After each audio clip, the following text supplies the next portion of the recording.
कम एक दफ़ा, ज़्यादा तो ज़्यादा 3 दफ़ा। चेहरा धोना है कम अज कम एक दफ़ा, नहीं सारा सही तरह चेहरा तर होया, ज़्यादा तो ज़्यादा कितनी बार? 3 बार। बाजू धोने ने कम अज कम एक दफ़ा, ज़्यादा तो ज़्यादा। नबी पाक सल्लल्लाहु अलैहि वसल्लम ने तरीका बयान किया, कह लगा जे वजू कीतियां गुनाह माफ हुंदे ने ते फिर भावें 5-5 बार कर लीए, भी एक बार गुनाह माफ होने, दूजी बार धोवांगे फिर गुनाह माफ, तीजी बार ते 5-5 बार। नबी पाक सल्लल्लाहु अलैहि वसल्लम ने फरमाया, आई मेरा तरीका है, एक बार धोना फर्ज है, 3-3 बार धोना मुस्तहब है। इस तो ज्यादा मरतबा वजू दे अज़ा नूं नहीं धोना। जिन्हें इस तो अगे वधन की कोशिश की फकद असा वाता अद्दा, नबी पाक ने फरमाया उन्हें ज्यादती की है, उन्हें बुरा कम किया है। क्यों? जो नबी पाक ने दसिया है उन्ना ही करना है, अगे वधना।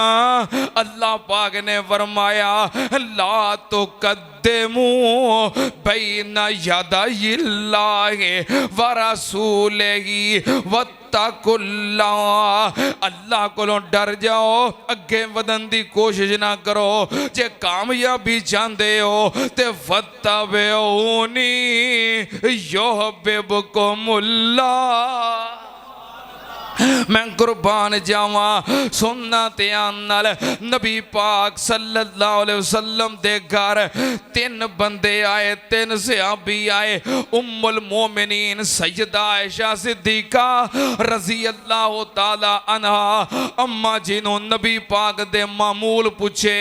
अम्मा जी ने बयान किया कि आप दिन दे अंदर कदी रोज़ा रखते ने, कदी नागा करते ने, रात नूं कदी आप क्याम करते ने, कुछ हिस्सा आराम करते ने, होर भी सारियां जरूरियात ते कम काज शादियां भी ने, सारे मामलात ने।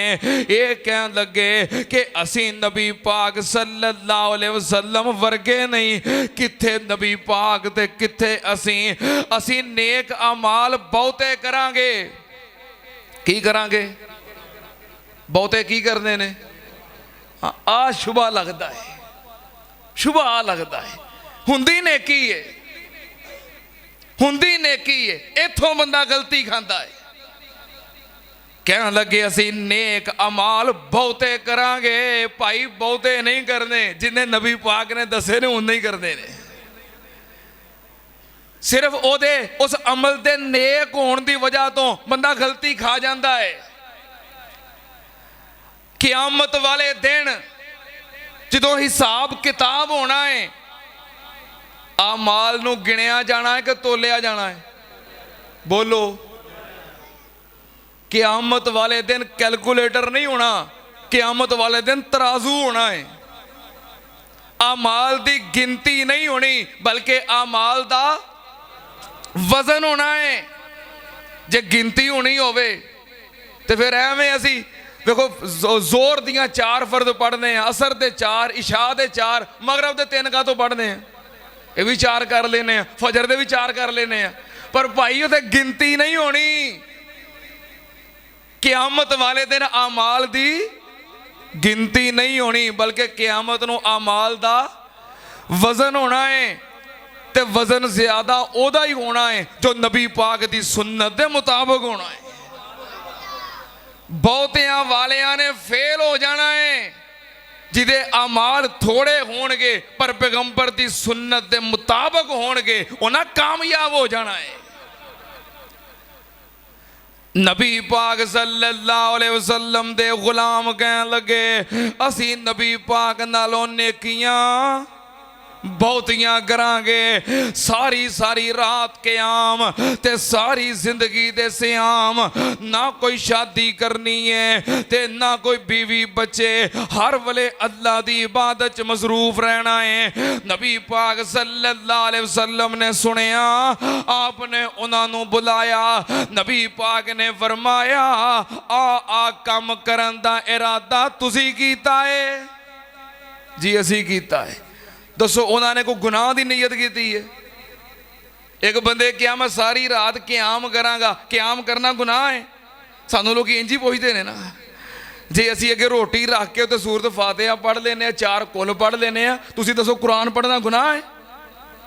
जेड़ा बंदा आ गल कवे ना उन्होंने आ दलील दियो। ये सहीहुल बुखारी दी हदीस है, सारी रात क्याम करना, तहज्जुद पढ़ना, नफल पढ़ना गुनाह है? एक बंदा कहता मैं सारी जिंदगी रोजे रखांगा। नबी पाक ने फरमाया जड़ा बंदा अल्लाह दी रजा वास्ते नफली एक रोजा रखे, अल्लाह उन्होंने 70 साल दी मुसाफत जहन्नम तो दूर कर देंदा है। ते ये कहते मैं सारी जिंदगी रोजे रखांगा, ये गुनाह है? नबी पाक सल्लल्लाहु अलैहि वसल्लम ने फरमाया सुन लो मेरा तरीका की है, मेरी सुन्नत की है। रात को कुछ हिस्सा क्याम करना, कुछ हिस्सा आराम करना, ये मेरी सुन्नत है। कदी रोजा रख लेना, कदी नागा कर लेना, ये मेरी सुन्नत है। मैं शादियां कीतियां ने, दुनियावी जरूरियात मामलात भी पूरे करना, ये मेरी सुन्नत है। मन रागिबा अन सुन्नती फलैसा मिन्नी, मेरा तरीका ये होई है जिन्हें एदे तो अगे वधन दी कोशिश की थी ओदा मेरे नाल कोई भी ताल्लुक। रौला ते अगे वधन दा है, कुरान पढ़ना गुनाह है, कुल खानी करना गुनाह है, फलाना काम करना गुनाह। असी कितों किया गुनाह है के सवाब है? असी तो ये आख्या है कि या अय्युहल्लज़ीना आमनू ला तुक़द्दिमू बैन यदायिल्लाहि व रसूलिही, अगे नहीं वधना, अगे नहीं वधना, जो दसिया है ओदे ते अमल करना है। जे कामयाबी चाहते हो फत्तबिऊनी फत्तबिऊनी युहिब्बुकुमुल्लाह व यगफिर लकुम ज़ुनूबकुम वल्लाहु गफूरुर रहीम।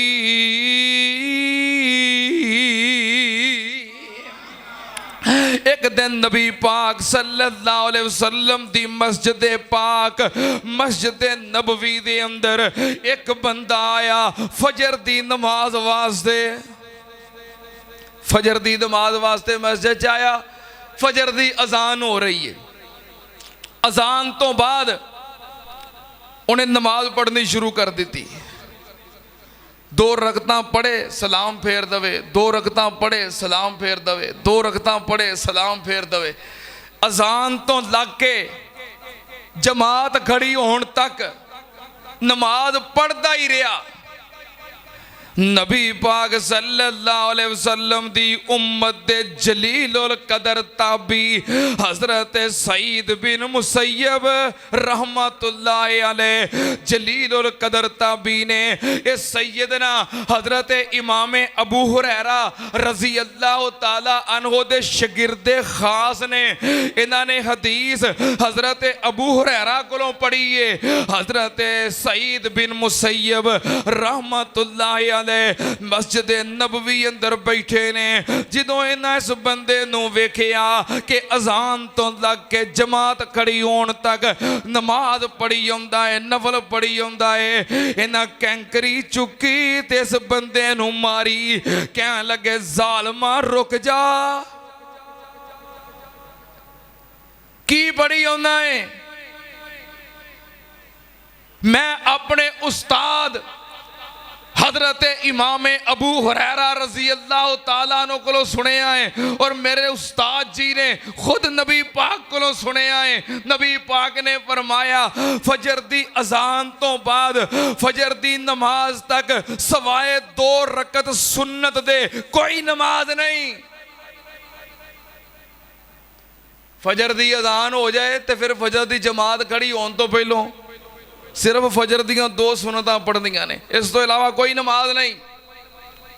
जालमा रुक जा, की कर रहे हैं?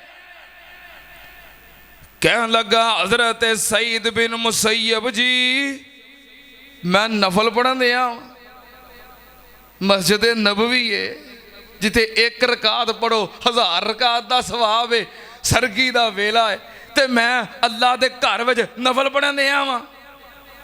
ਹੁਣ ਤੁਸੀਂ ਦੱਸੋ, ਨਫਲ ਪੜ੍ਹਨਾ ਤੇ ਗੁਨਾਹ ਨਹੀਂ ਨਾ, ਪਰ ਜਿਸ ਮੌਕੇ ਤੇ ਪੜ੍ਹ ਰਿਹਾ ਹੈ ਰੌਲਾ ਸਾਰਾ ਹੁੰਦਾ ਹੈ। ਸਾਡੇ ਬੰਦੇ ਸ਼ੁਭਾ ਖਾ ਜਾਂਦੇ ਨੇ ਵੀ ਯਾਰ ਕੁਰਾਨ ਪੜ੍ਹਦੇ ਨੇ, ਕੁਰਾਨ ਗੁਨਾਹ, ਮੌਕਾ ਨਹੀਂ।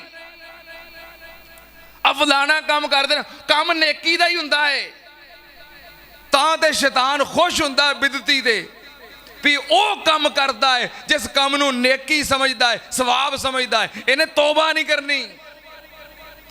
ਕਹਿਣ ਲੱਗਾ ਇਮਾਮ ਜੀ मैं नफल ही पढ़ना वा, मैं किहड़ा कोई बुरा काम कीता है, क्या मैनू नफल पढ़न की वजह तो अल्लाह अजाब देवेगा?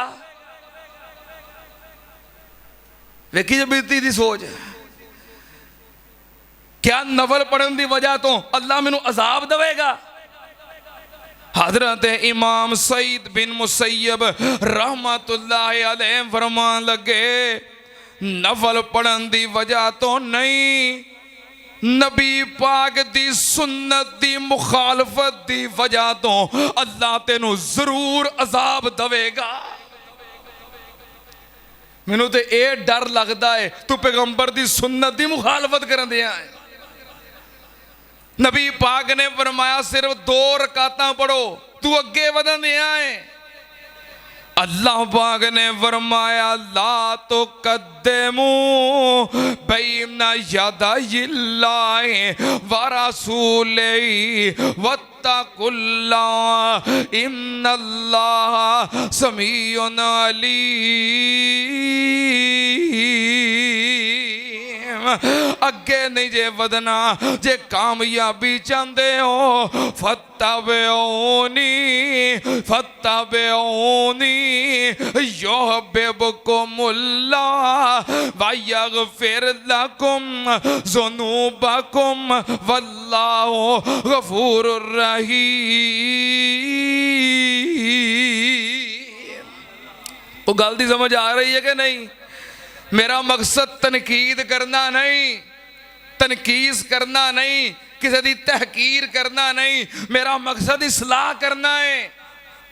जो नबी पाक दी सुन्नत नूं छड्ड के, तरीके नूं छड्ड के नव्या नव्या कम्मां च पए हो ते उहनूं दीन और कारे सवाब समझदे हो, रुक जाओ।